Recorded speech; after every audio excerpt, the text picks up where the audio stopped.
উনি নাকি বলছিলেন যে বিজেপি তো সবাইকে দিবে বলেছিল, তা যোগ্য অযোগ্য তো সবকিছুতেই থাকে। উনি তাহলে 25 থেকে 60 করেছিলেন কেন?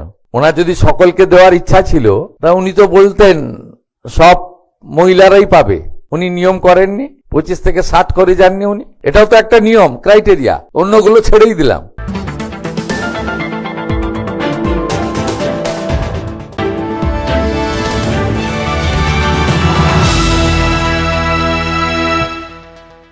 মমতাকে হুমকি শুভেন্দুর, যাতে বাড়ির বাইরে বেরোতে না পারেন সেটাই তিনি নিশ্চিত করবেন। কি কারণে মমতা বন্দ্যোপাধ্যায়ের প্রতি এত ক্ষোভ মুখ্যমন্ত্রী শুভেন্দু অধিকারীর? বিরোধী হতে না দেওয়ার জন্যই কি কোনো বড় ছক কষছেন শুভেন্দু? এই নিয়ে কি বললেন রাজনৈতিক বিশ্লেষক পঙ্কজ বিশ্বাস। 2026-এ শুভেন্দু অধিকারী মমতা ব্যানার্জিকে হুমকি দিয়েছেন যে তিনি নিশ্চিত করবেন মমতা ব্যানার্জি যেন বাড়ির বাইরে বেরোতে না পারেন। উনি খোলা বলেছেন, দেখে নেব আমি কিভাবে বেরোন আপনি। হঠাৎ এত রাগ কেন মমতার ওপর? সেকেন্ড সপ্তাহ আগে বলেছিল আপনি বাড়িতে বসে শুধু ফেসবুক করুন, বেরোনোর সাহস নেই। আজ বলছেন বেরোলে আমি দেখে নেব। কি চলছে শুভেন্দু এবং মমতার মধ্যে? দেখুন, আমি পুরো ভিডিওটা দেখিনি, আমি সত্যি কথা আপনাকে বলছি। মমতা বন্দ্যোপাধ্যায়ের পেজে যেটুকুন মমতা ম্যাডাম দিয়েছেন সেটুকুন যেতে শুনেছি, সেখানে দুটো লাইন খুব গুরুত্বপূর্ণ মনে হয়েছে, যে আপনাকে বেরোতে দেবো না, যেটা বলছেন ঠিকই তো আছে, বেরোতে কেন দেবেন? ওনার বয়স হয়েছে, উনি ঘরে বসেই যদি সবকিছু করতে পারেন, এটা ভালো হবে না? এবং যদি এটাকে একদম সাদা কালো হিসেবে আমরা দেখি, যে হুমকি হিসেবে, আমি মনে করি দেবো মমতা বন্দ্যোপাধ্যায়কে, আপনি বেশ কয়েকটা গান বানিয়েছিলেন না, তার মধ্যে সব থেকে যেটা জনপ্রিয় হয়েছিল চোর চোর চোরটা, শিশিরের ছেলেটা, এই ধরনের গান বানিয়েছিলেন। এবং সব যেখানে শুভেন্দু অধিকারী যেতেন আর কি, কয়েকশো মাইক চোং লাগিয়ে আপনি যখন গান বাজাতেন, এবং শুভেন্দু অধিকারীর গাড়িগুলো 10-12 বারের বেশি আপনি যখন আপনার দলের লোকদের ভাঙিয়েছিলেন, তখন মনে ছিল না? রাজনীতিবিদরাও তো রক্ত মাংসের মানুষ, তাদেরও তো আবেগ থাকে। হ্যাঁ, প্রশাসনিক চেয়ারে বসে এগুলো আমরা বলতে পারি যে বলাটা উচিত হয়েছে বা হয়নি, এই ধরনের কথা উঠতেই পারে। কিন্তু মমতা তো নিজের অতীতটা দেখুন। 2 মাস আগে অব্দি মমতা কি করেছেন? বেরোতে দেব না, তোমাদের অমুক করে দেবো, ডিজে বাজাবো, তিনি তার ভাইপো, এইসব শুভেন্দুকে জনসভা করতে দেবে না, বারবার করে গিয়ে কোর্ট থেকে অর্ডার নিয়ে আসতে হবে। আমি একটা বলি, দক্ষিণ 24 পরগনায় যখন মমতা বন্দ্যোপাধ্যায় 1956 ভোটে হারলেন, নন্দীগ্রামের বিষয়টা আগের ভোটের কথা বলছি, যেবার বিজেপি 77 সিট পেয়েছিল, দক্ষিণ 24 পরগনায় আমিও খুব ইনভলভ ছিলাম ওই মানে খবরটা কভার করার জন্য।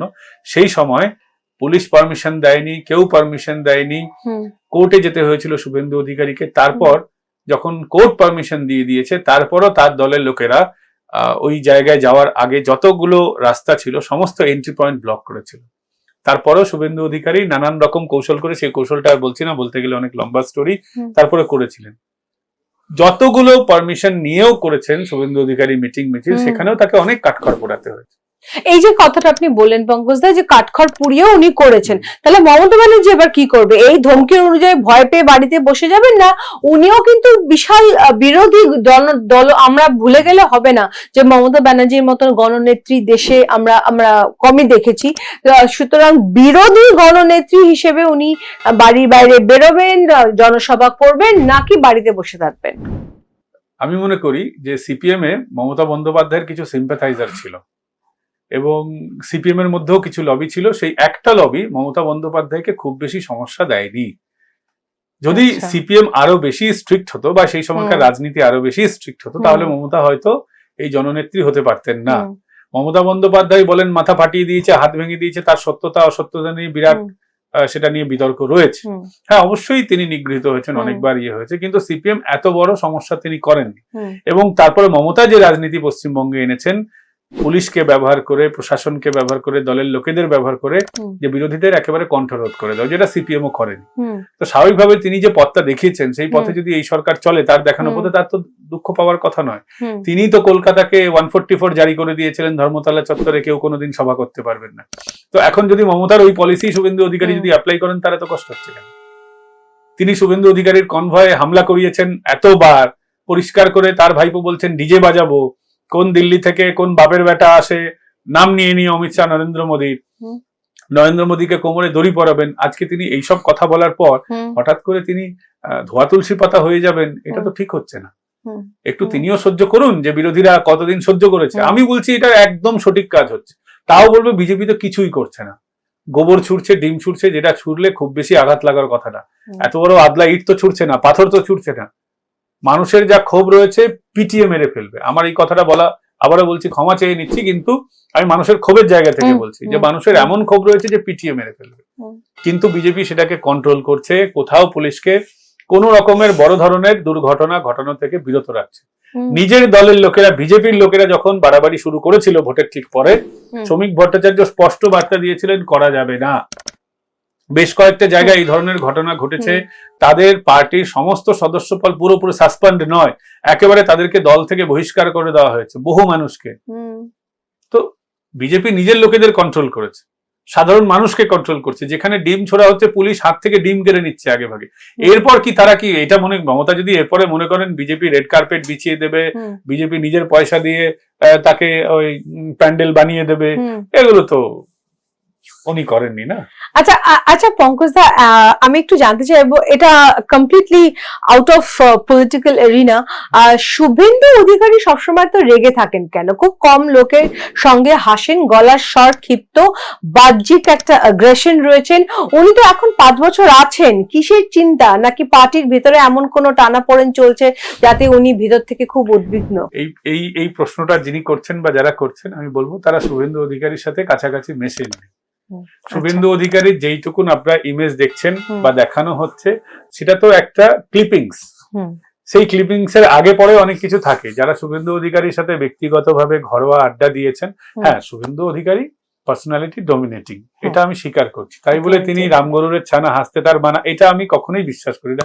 তিনি যথেষ্ট খোলা মনের মানুষ, অনেক খোলা মনে অনেক কথা বলেন, যেগুলো আমি সাংবাদিক হিসেবে বলছি। বেশ কয়েকটা তার সঙ্গে তো আমার সময় কাটানোর অনেক মুহূর্ত তার সঙ্গে হয়েছে।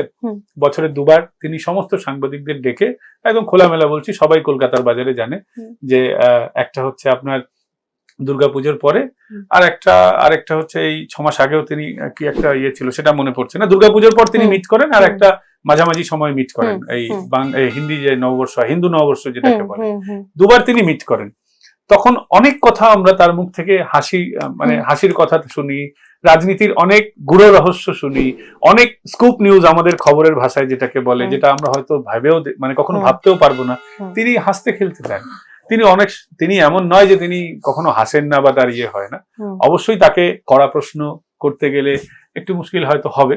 দেখুন, যে কোনো বড় নেতার ক্ষেত্রে এটা হয়। আমরা 2013 পর মমতা বন্দ্যোপাধ্যায়ের সাথে ভালো সময় কাটানোর আমার কখনো সুযোগ হয়নি, কিন্তু 2013 আগে আমি মোটামুটি বলছি, যবে থেকে আমার সাংবাদিকতা শুরু, 2008-9 থেকে 2013 এই সময়টার মমতা বন্দ্যোপাধ্যায়ের সাথে তো আমরা এখন শুভেন্দু বাবুর সাথে যেমন মিশেছি, মমতার সাথে আরো ক্লোজলি মিশেছি। শুভেন্দু বাবুর তাও একটা প্রোটোকল, একটা ভাবতে হয় তাকে কিছু বলতে গেলে বকা খাবো কিনা। মমতা কিন্তু ওরকম আমরা ভাবতাম না, মমতাকে আমরা সত্যি দিদিই ভাবতাম। হ্যাঁ, তো সেই সময় একসাথে মুড়ি খেয়েছি, একসাথে চপ মুড়ি খেয়েছি, মিষ্টি খেয়েছি, উনি আবার মিষ্টি খেতেন না। তো আমরা জানতাম মমতা কি পড়তে ভালোবাসেন, তার কাপড় কোথা থেকে আসে, তার জুতো কোথা থেকে আসে, তিনি মুড়ি কোথা থেকে, কোন মুড়িটা, লাল মুড়িটা পছন্দ করেন কিনা, লাল মুড়িতে কোন ফ্লেভার হলে ভালো। তো মমতা বন্দ্যোপাধ্যায় আরো খোলামেলা ছিলেন। তারপরেও মমতা বন্দ্যোপাধ্যায়কে আমরা জানতাম যে এই লেভেলের পর প্রশ্ন করা যায় না, বা কখনো করলে তিনি, শুভেন্দু বাবু অনেক মার্জিত মানুষ, অনেক মার্জিত উত্তর দেন। মমতা বন্দ্যোপাধ্যায় খেপে যেগুলো করতেন সেগুলো আর ক্যামেরার সামনে বলা যাবে না। তো এরকম আছে, এক একজনের এক এক রকম পার্সোনালিটি হয়। তারপরে প্রশ্নের এক লাইনে কনক্লুশন করবো, এমন নয় যে তিনি খুব রাগী, বদমেজাজি, সবসময় রেগে থাকেন। তিনিও রক্ত মাংসের মানুষ, তারও হাসি আছে, কান্না আছে, ক্ষোভ আছে, দুঃখ আছে। পঙ্কজদা, 4টে কারণ বলবো, 4টে কারণের মধ্যে একটা কারণ তুলে আপনি বলুন যে এটা শুভেন্দু অধিকারীর জন্য ব্যক্তিগতভাবে আপনি মনে করেন এখন সবচেয়ে উদ্বিগ্নের কারণ। প্রথম, ভবানীপুর নির্বাচনে মমতা ব্যানার্জি চ্যালেঞ্জ করেছেন শুভেন্দু অধিকারীকে এবং কোর্টের প্রথম অর্ডার ফেভারেবল ছিল না। 2, শুভেন্দু অধিকারী মনে করছেন রাজ্য জুড়ে অন্নপূর্ণা ভান্ডার নিয়ে ব্যাপক প্রোটেস্ট হচ্ছে, যা তার মুখ্যমন্ত্রিত্ব উইক করছে, সেটা মমতা ব্যানার্জির প্ররোচনাতেই হচ্ছে। 3, শুভেন্দু অধিকারী মনে করছেন যে বারবার দাবার চালের মমতা তাকে হারাচ্ছেন। সবচেয়ে নতুন এক্সাম্পল, পার্ক স্ট্রিটের মহিলাকে ডাকতে হলে নবান্নে যাকে অগ্নিমিত্রা গালাগালি করে এসেছিল, দারুণ, কারণ মমতা তাকে আশ্রয় দেওয়ার প্রতিশ্রুতি দিয়েছিলেন। ঠিক একই ব্যাপার হলো হালি শহরে, তাকে টিএমসির নিহত নবান্নে ডেকে ক্ষতিপূরণ দিতে হলো। 4, ধীরে ধীরে ঋতব্রত শিবিরে এমএলএ মমতার কাছে ফিরছে। দেখুন আমি সবকটাকে আলাদাভাবে বলি। দেখুন সব থেকে বড় কারণ এই মানে সমস্যার কারণ যদি আপনি বলেন, এর মধ্যে 1 নম্বর হচ্ছে আমি মনে করি অন্নপূর্ণা ভান্ডারের বিষয়টা। এই বিষয়টা পলিটিক্যালি সেন্সিটিভ এবং বিজেপির ভোট ব্যাংকের জন্য সেন্সিটিভ। কারণ এমন নয় যে শুধু মুসলিমরা অন্নপূর্ণা ভান্ডার পাচ্ছেন না, বহু বলবো না, ম্যাক্সিমাম হিন্দুরাই অন্নপূর্ণা ভান্ডারে এফেক্টিভ হয়েছেন। এটাও ঠিক আমার জানা মতে যে বহু মানুষ আছেন যারা এখনো পাননি, আবার অনেক অযোগ্যরা এখনো পেয়ে গেছেন। অযোগ্য ইন দ্য সেন্স আমি বলছি যে সরকারের ক্রাইটেরিয়ার যে ব্যাপারটা আছে ওই জায়গায় বলছি। তো এইটা একটা কিন্তু ক্ষোভ তৈরি হচ্ছে, কিন্তু এই ক্ষোভ যে আমি আবারও বলছি যে এই ক্ষোভ এমন নয় যে সরকারটা এখন পড়ে গেল, এখনই আবার ভোট হয়ে যাবে, শুভেন্দু মুখ্যমন্ত্রী থাকবেন না। এইগুলো ন্যারেটিভ বা এইগুলো একটা গালগল্পের পর্যায়ে পড়ে। অবশ্যই সরকারের বিরুদ্ধে একটা জনমত তৈরি হওয়ার মতন জায়গা এসেছে, যেটাকে অন্যান্য রাজনৈতিক দলও এনক্যাশ করার চেষ্টা করছে। কিন্তু আমি আবারও বলবো যে একটা সরকার যখন চলার পথে এখনো 5 বছর তো সময় আছে, ততদিনে সরকার এটাকে ওভারকাম করে আসবে। শুভেন্দুবাবু নিজেই বলেছেন আমরা সমস্ত কিছু খতিয়ে দেখছি, যোগ্য অযোগ্যর বিষয়টা পরবর্তীকালে যে কোনো কাজ 100% সাকসেস হয় না, সেটা সাকসেস রেটটা 90%, 80% যাচ্ছে কিনা, 95% যাচ্ছে কিনা, আমাদের সেটা দেখতে হবে। কোনো কাজে, সরকারি কাজে দুর্নীতি থাকে না এরকম একটাও কাজ হতে পারে না। যেখানে বহু মানুষ মিলে কাজ করে সেখানে কিছু ভুলভ্রান্তি, কিছু ন্যায় অন্যায় থাকবেই, থাকা উচিত না, তারপরে থেকে যায়। কারণ আমরা তো এমন নয় যে আমরা সবাই সত্যযুগে বাস করি, আমাদের মধ্যে কারো কোনো রকম খারাপ ভাবনা নেই। তো সেই জায়গায় দাঁড়িয়ে এটা একটা সমস্যা। দ্বিতীয় হচ্ছে ফিরে যাওয়া, এনসিপিআই বা ঋতব্রত শিবিরের ফিরে যাওয়া। ঋতব্রত শিবির এখনো সবচেয়ে বড় বিরোধী শিবির। কে কখন এদিক যাচ্ছে, কে কখন ওদিক যাচ্ছে বোঝা খুব মুশকিল। ব্যক্তিগতভাবে আমি এখনো মনে করি যে ঋতব্রত শিবিরও হচ্ছে তৃণমূলের মতোই। হয়তো এখন তাদের অবস্থা খারাপ পলিটিক্যালি, তাই বিজেপির পাশে ঘুরঘুর করছেন বাঁচার জন্য।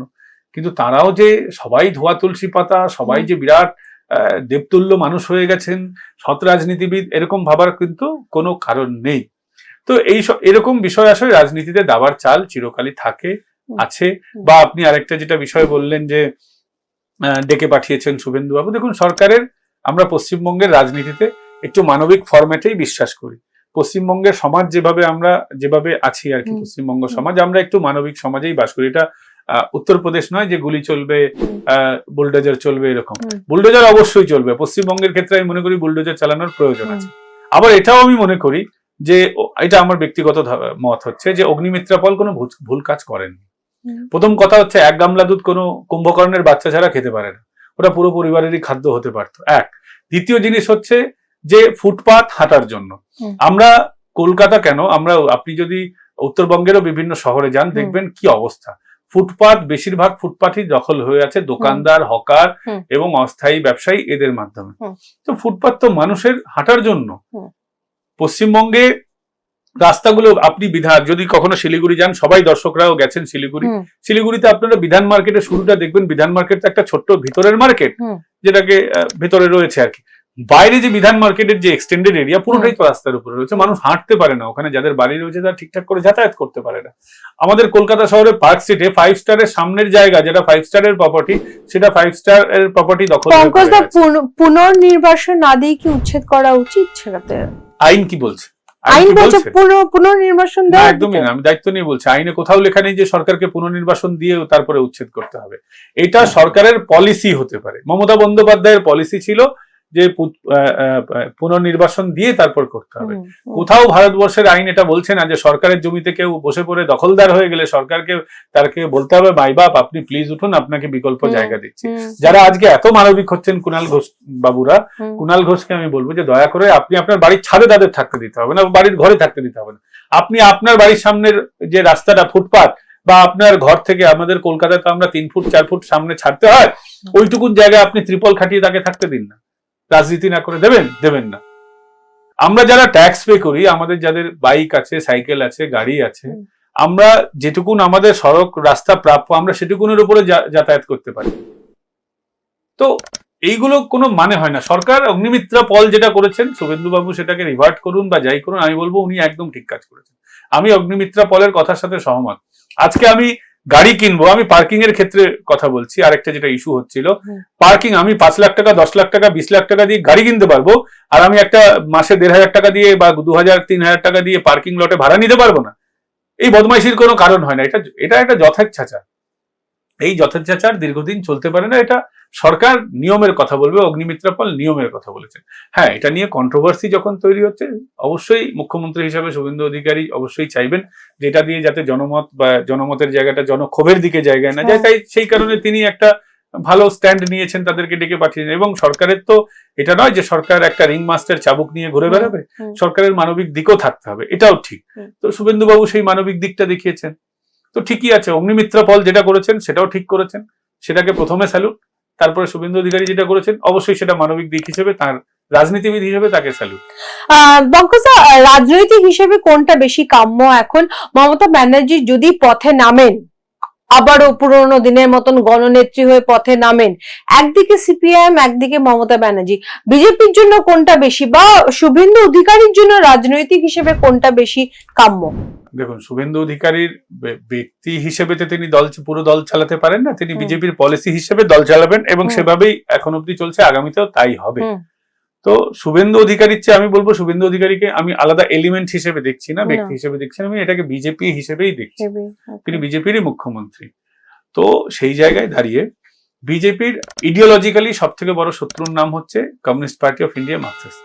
বামপন্থীরা ইডিওলজিক্যালি অবশ্যই সব থেকে বড় শত্রু, কারণ সিপিআইএম একটা ক্যাডার বেসড পার্টি। আজকে 15 বছর পরও সিপিআইএম এর প্রত্যেক পাড়ায় পাড়ায় অন্তত 5 জন করে লোক আছে, যারা মিছিলে বেরোয়, যারা পতাকা ধরে, যারা দেওয়ালটা লেখে।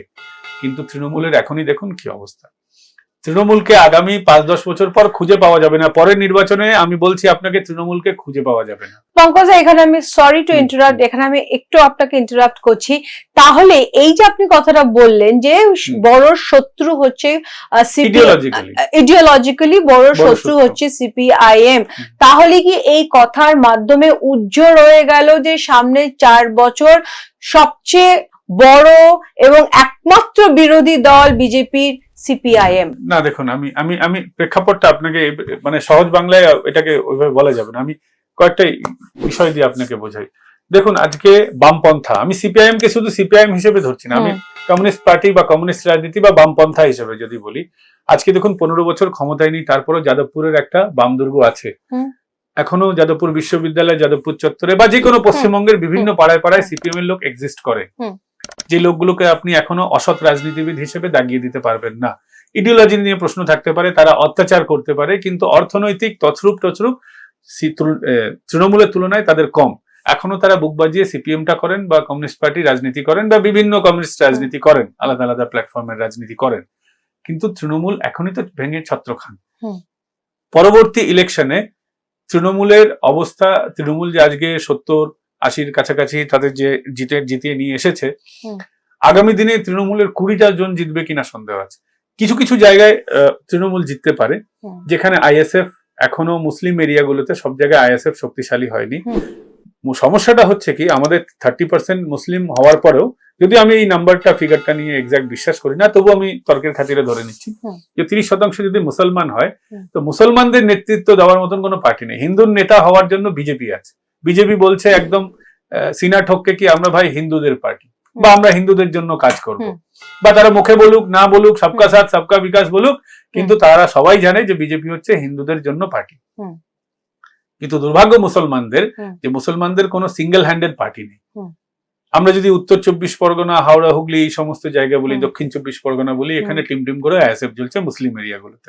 তাদের লড়াই তৃণমূলের সাথে। আগামী দিনে তৃণমূল অ্যাবলিশ যদি হয়ে যায়, তাহলে এই সমস্ত জায়গায় আইএসএফ যে তার মতন জায়গায় আসতে পারে, 1 নম্বর কিংবা 2 নম্বর, মানে আমি বলতে পারি প্রভাবশালী শক্তি। মিম বলছিল উত্তরবঙ্গে তারা বিশাল কিছু করে নিতে পারবে, মিম কিছু করতে পারেনি। আমরা দেখছি হুমায়ুন কবির, তিনি বলেছেন আমরা 100টা জিতবো, অমুক জিতবো, তমুক জিতবো, হ্যান কারেঙ্গা ত্যান কারেঙ্গা, আসলে তিনি ঘোড়ার ডিম করেছেন আর কি। 2টো সিটে নিজেই জিতেছেন, কাউকে জিতাতে পারেন। তো 30% মুসলমানের যে ভ্যাকিউমটা আছে, ওই জায়গায় তৃণমূল কোথাও কোথাও সাকসেস পেলেও পেতে পারে, পাবেও হয়তো, কিন্তু তাহলেও তাদের 20 জনের বেশি তারা জিতাতে পারবে না। কিন্তু সিপিএম এর ক্যাডার আছে, কিন্তু সমস্যা হচ্ছে কি, সিপিএম কে মুসলমানরা হচ্ছে তারা সেকেন্ড 2 নম্বরে রেখেছে। আইএসএফ বা এই ধরনের মুসলমান পার্টি, তারপরে তৃণমূল, তারপরে হচ্ছে সিপিআইএম তাদের কাছে। যদি তৃণমূলও অ্যাবলিশ হয়ে যায়, আইএসএফ এর মতন বা কোনো মুসলমান পার্টিও যদি না থাকে, তাহলে তারা সিপিএম কে বিশ্বাস করবে। তাদের সমস্যার জায়গা এই জায়গায়। আর সাধারণ মানুষ বা হিন্দু, তারা সিপিএম কে কোনোদিন ভোট দেবে না। কারণ সিপিএম এর নেতারা প্রকাশ্যে গরুর মাংস খান সেকুলারিজমের নাম করে, কিন্তু আরেকটা নিষিদ্ধ মাংস সুরের মাংস খেতে তাদের অসুবিধা হয়। খাবে না স্বাভাবিকভাবে, মোহাম্মদ সেলিম একজন সাচ্চা মুসলমান, কেন তিনি সুরের মাংস খেতে যাবেন? কিন্তু বিকাশ রঞ্জন ভট্টাচার্যরা গরুর মাংস খেয়ে হিন্দুদের আঘাত দেবেন, দেবী কালীকে নিয়ে তাদের নেতারা উল্টোপাল্টা বলবেন, হিন্দু ধর্ম নিয়ে বলবেন। কিন্তু ইসলামের প্রত্যেক ধর্মেই কিছু না কিছু, ধর্ম বলবো না, ধর্মীয় সমাজ ব্যবস্থা যেটা থাকে তার মধ্যে অনেক কুরীতি থাকে, কিন্তু তারা ওটা নিয়ে বলবেন না, ওটা সমালোচনা করবেন না। ভগবান নেই বলতে পারবেন মুসলমান, এই আমাদের সিপিআইএম এর নেতারা ভগবান নেই এটা বলতে পারবেন, কিন্তু আল্লাহ নেই বলার সাহস তাদের হবে না। ছাল চামড়া তাদের তুলিয়ে দেবে, তারা জানে এটা।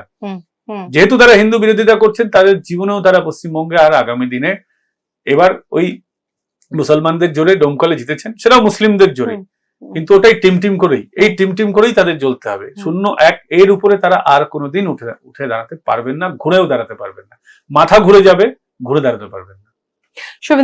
পঙ্কজদা, এই প্রসঙ্গে শেষ প্রশ্ন আমার, শুভেন্দু অধিকারী বারবার কথায় এবং অ্যাকশনে পাল্টি খাচ্ছেন। কেন ডাকলেন পার্ক স্ট্রিটের মহিলাকে, যে তারই ক্যাবিনেট মিনিস্টার অগ্নিমিত্রা গিয়ে কথা বলে এসেছিলেন? অগ্নিমিত্রা আবার ফেসবুক পোস্ট করেও বলেন তার ছেলে নাকি চোর এক্সেট্রা, তাকে আবার কেন ডাকলেন নবান্নে? এক সেকেন্ড, এরকম অসংখ্য এক্সাম্পল যেখানে উনি নিজের স্ট্যান্ড বারবার চেঞ্জ করছেন, কি কারণে? তার মধ্যে সবচেয়ে প্রকট ফিরহাদ হাকিমকে উগ্র ধমকি দেওয়া তারাতলার কাণ্ডের পর, সে আছে জেলে পূর্বে, তারপর ডেকে ফিশ কাটলেট খাওয়া নবান্নে। না দেখুন, ওই প্রথম কথাটা যে প্রথম আপনি বললেন, সেটাতে তো আমি পাল্টি খাওয়ার কোনো কথা দেখছি না। পাল্টি খাওয়া মানে হচ্ছে যে আমি একটা কথা দিয়েছি, সেই কথা রাখলাম না বা অন্য রকম কথার খেলাপ করলাম। ওটা তো অগ্নিমিত্রা ভার্সেস শুভেন্দু অধিকারী আপনি বলতে পারেন, যে ওনার ক্যাবিনেট মিনিস্টার একরকম আচরণ করেছেন, তিনি সেই ক্যাবিনেট মিনিস্টারের থেকে উল্টো ওটা ওনার তো নয়, মানে ব্যক্তিগতভাবে শুভেন্দু অধিকারীর এটা হলো না। আমি এটা তো উত্তর আগেই দিয়েছি, যেটা আমি বলছি যে অগ্নিমিত্রা পল একরকম আচরণ করেছেন, ধমক দিয়েছেন। তিনি দেখেছেন তিনি হচ্ছেন অগ্নিমিত্রা পল একজন ক্যাবিনেট মিনিস্টার, তিনি মুখ্যমন্ত্রী, তারও উপরে। তার যদি মনে হয় আমার সরকারের উপরে কোনো আঁচ আসতে পারে, আমার যে ভোট ব্যাংক আছে তার উপরে কোনো সমস্যা হতে পারে, আমার বা আমার রাজনৈতিক দলের কোনো জনপ্রিয়তায় সমস্যা হতে পারে, তো তিনি অ্যাপ্রোপ্রিয়েট অ্যাকশন নিতেই পারেন। অগ্নিমিত্রা পল কে তো উনি সাসপেন্ড করে দেননি, অগ্নিমিত্রা পলকে ডেকে ধমক দিয়েছেন এ কথাও আমার জানা নেই। তিনি যেহেতু মুখ্যমন্ত্রী, যেহেতু এটা নিয়ে একটা বিতর্ক হচ্ছে, তিনি একটা মানবিক আচরণ দেখিয়ে পুরো বিতর্কটা ধামাচাপা দিয়ে দিতে চাইলেন বা করেছেন। এটা নিয়ে তিনি একজন ম্যাচিওর পলিটিশিয়ান হিসেবে, বা যেটাকে আমি বলি রাজধর্ম পালন করা, তিনি হয়তো সেটা করেছেন। কারণ যিনি ফুটপাতে ঘুমাচ্ছেন তিনিও তার নাগরিক, আবার সেই নাগরিকও তো আমি যদি আপাত দৃষ্টিতে ধরে নিই সে ভুল করছে। তো সরকার যদি আমাদের বাবা মায়ের মতো হয়, আর আমরা যদি তার প্রজা হই বা আমরা তাদেরকে ভোটে জিতিয়েছি, তো উনিও তো পশ্চিমবঙ্গেরই নাগরিক, বৈধ ভোটার যদি তিনি হন, তো তার যদি কোনো সমস্যা থাকে তার দেখা কর্তব্য।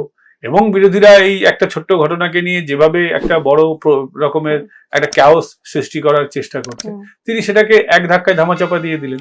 এটাই তো একটা রাজনীতিবিদের রাজনীতি হওয়া উচিত বলে আমি মনে করি। কিন্তু ফিরহাদকে প্রথমে উগ্র ধমকি দিয়ে তারপর ফিশ কাটলেট খাওয়া কি মানে হয়?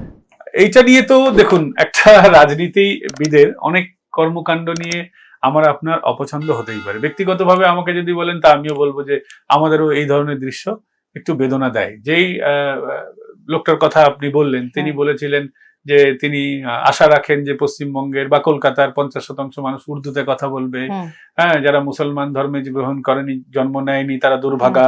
তিনি পাকিস্তানের সাংবাদিকদের নাকি তথাকথিত ভাবে যে মিনি পাকিস্তান দেখিয়েছেন, পোর্ট এরিয়াটা নাকি মিনি পাকিস্তান। তো এই ধরনের ব্যক্তিত্ব অবশ্যই জেলে থাকা উচিত ছিল, বা তিনি এর আগেও অ্যারেস্ট হয়েও ছিলেন 21-এর পরে অন্য একটা কেসে, নারদা কেস সম্ভবত। তো স্বাভাবিকভাবে এমন ব্যক্তির তো জেলে থাকা উচিত ছিল।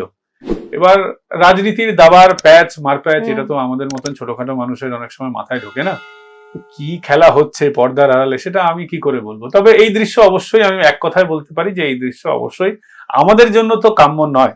আমরা যারা মমতা বন্দ্যোপাধ্যায়ের বা তার দলের লোকেদের অন্যায় অবিচারের বিরোধিতা করেছি প্রকাশ্যে, বা যারা পরোক্ষভাবে, যারা ভোট দিয়ে বা না দিয়ে করেছি, যে কোনো ভাবে আমরা যে সিস্টেমটা মমতা বন্দ্যোপাধ্যায় এবং তার মন্ত্রীরা চালাচ্ছিলেন, যারা আমরা পছন্দ করতাম না, তারা যদি এই লোকগুলোকে দেখি এত মাখো মাখো হয়, আমাদের স্বাভাবিকভাবে আপনার যেমন কষ্ট হবে আমারও সেরকম কষ্ট হবে।